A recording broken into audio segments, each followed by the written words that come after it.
Hello po mga sis. Hello po sa mga kababayan po natin. Good evening po. And good evening po sa inyong lahat. Good afternoon. Good morning. Kung nasaan man po kayong bansa na nakatira. Mag-share lang po ako. Actually, masaya lang po ako kasi yung extra income na pinasukan ko last year, yung pinranchise ko po siya na Siomai King. Nag-search po ako sa internet and na-fraud lang po ako kasi nasa top 4 po siya. Over 100 na franchisee is nasa top 4 po siya.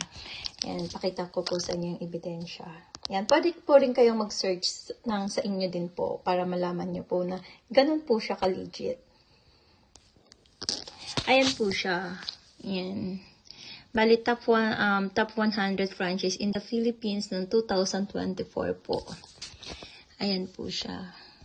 Wait lang po, scroll down po natin. Ayan.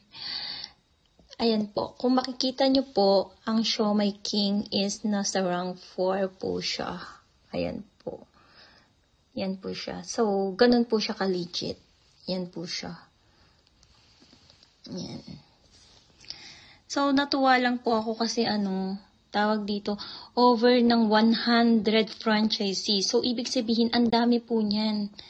Ang dami po niyan. Ang dami po natin pwedeng pagpilian ng franchise.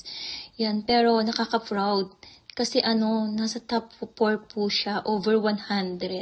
Ayan po siya, over 100. Nasa top 4 po siya. So, ganun po siya ka-legit.